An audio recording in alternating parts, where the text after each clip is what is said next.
What I speak about here is what came in the garden early this morning, knowing that the free will experiment ended.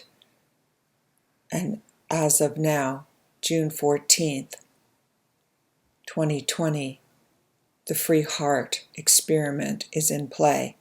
That means nothing that worked in the past will work now. The question was, what is the theme of my life, our life? The primary intention and affirmation of life. What is that central theme of our existence? The answer starts with to honor life. Honoring life brings us to the edge of the universe, looking at what the world is creating. We ask the question, what am I going to dive into to honor life? I want to support the world, the earth, the creatures, the people, equality, balance, resonance, the harmony. I want to do that. That is who I am. And I believe that is who you are, who listen to this. This is something that came through guides called the Nameless Ones. So I began my day asking the question, how do I honor life fully, completely? What do I need to do first? I placed my left hand over my right that rested on my divine heart as I asked the question. The answer poured out very clearly. First, I saw the world in chaos, yet knew in that chaos there was divine order, that through the fires, through the flame, through the burning of the old, the tilling of the new, a new world, a new earth would be born. But my question was, how can we go forth this time without the mistakes of the past? How could we heal the unhealed within each one of us? When we arrived, that newborn babe that trusted the arms that held us, and we as parents did our best, not wanting to repeat the mistakes of our parents and ancestors. And yet, we did, just differently. And we looked at those babes that now we held, them looking at us with their trusting eyes, and know somehow we had failed. Of course we had to. We were trained and conditioned to look outside of ourselves for answers, to compare ourselves to others. It's absolutely impossible from the outer perspective to know the truth. For all the money in the world, all the gold, all the wealth will not bring you your deepest, most profound desire. For it is true happiness that you truly, truly desire. And sooner or later, everything you manifest from the material world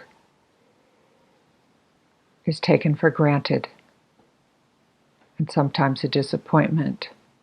Thus begins the vicious cycle of more, and more.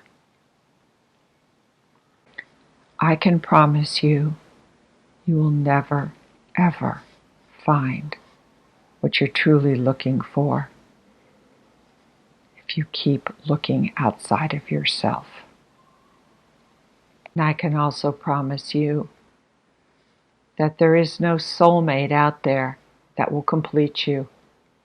No twin flame, no other half. It doesn't exist in the outer world. For what you ask for has to first be found within. If it's not, it's absolutely impossible for that energetic match to come into your world. For you cannot have which you have not already embodied. For now, that was the most important question, far beyond any material desires, any questions about what direction to go, or regrets of the past. How do we heal our hearts? Knowing we have now entered that pivotal point, the chance to awaken or be left behind. Early morning in the garden brought solace. It also brought clarity. And that was because of willingness for me to go as deep as I needed to and to heal that which I had sat on for days after being told by the inner child what she needed, the question she had. Her question was, why did we attract a mother that was sweet and kind, and yet she did not know how to love, be loved, or show affection? The mind came up with 1,000 reasons days ago. Oh, all those analytical, spiritual comebacks. And yet, I knew none of it was truth, and therefore couldn't process it. But when I asked the question, from the 12, the 3, the 6, and the 9, like a clock, and I saw myself as the adult standing at the 6 point, the child asking the question at the 3, the answer at 9, and the 12 representing our divine highest being and bliss itself. As I had felt into the child a few days ago, the answer came, and it was clear, and it was precise. All of my life, and probably eons of time, I had searched for affection, approval, and love outside of myself. Those patterns are continuous. Even this lifetime, the repetition through husbands or boyfriends or material gain, homes, cars, beautiful places to go and visit, all of it was external. All of the doing I did for others, I had no idea it was to be loved, even for what I did for my own mother. It took until a year ago to heal. Before then, it was a conditional love. It was a hope that she would do for me what I did for her over and over and over again, how I cared for her, how I hugged her, how I told her I loved her, how I reached out to her and did little things for her that made her happy. I was looking for it all the time out there. And until I realized I was trying to get her to change, to fit my narrative of what the perfect mother looked like. It was then I realized that I didn't want others to put that on me, to change to fit their narrative, and I had no right to put that on another. That is when I stopped, and I could love her for who she was, not who I thought she should be. 3 days ago I realized, as the child met in the center of the so-called clock with the 9, when the answer came, all love comes from within. You chose your mother for a specific reason. You needed to know once and for all eternity, that true love, your soulmate, divine bliss, all approval, all kindness, all goodness came from within. I had to know for myself that only through cherishing this being, this earth being I now embody, that you embody, is the answer to your deepest questions, is the answer to where is your soulmate, where is that other part of you that seems to be missing. That is what is missing, the most profound aspect of self, self-love, deep self-love, never expecting it again to come from outside of yourself. Once again, understand this.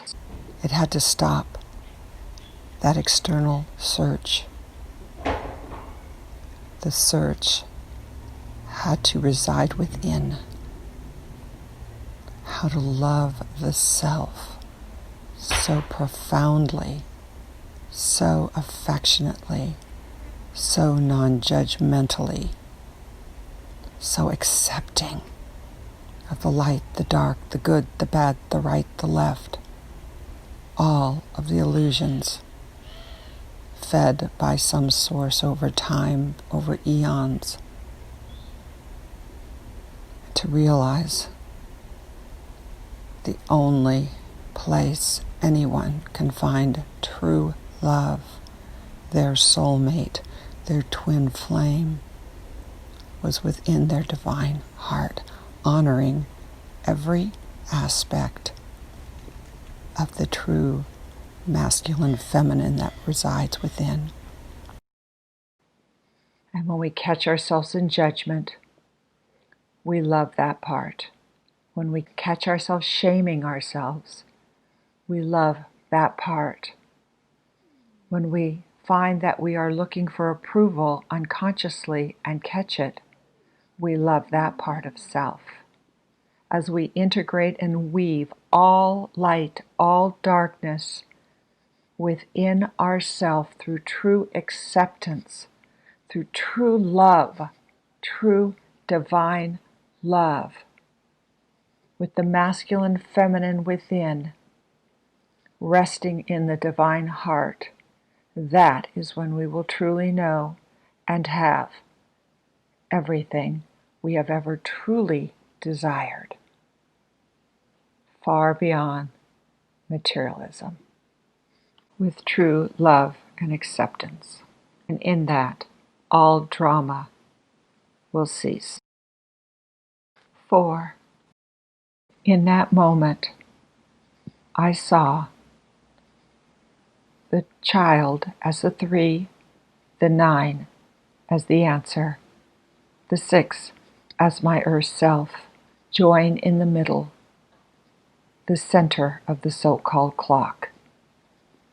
And we took a step forward towards the 12. In unity, all of us together as one.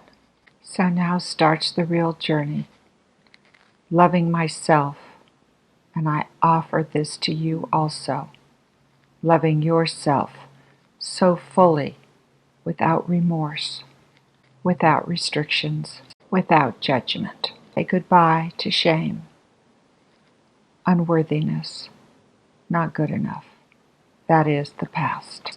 And that false past ceases to exist, for it was an illusion of the mind, taught to us through those that did not know. And when that is healed, the divine child will walk, guided by the 3, 6, and 9, towards the 12. And again, as Tesla said, when you understand the 3, 6, and 9, and I'll put these words in, you have awakened. You know the secrets of the universe. You know the secret of life, of creation. I understood it wasn't of the mind. It was of the divine being. It was not some mathematical equation or scientific phenomena. It was who we truly are, our divine self. And when this aspect of self, this unhealed aspect that has traveled eons to this moment in time, understands, and together you shall walk towards the 12, to divine bliss, and there we shall all meet in oneness. The 3, 6, and 9 takes us home, home to our divine self, where all duality ends.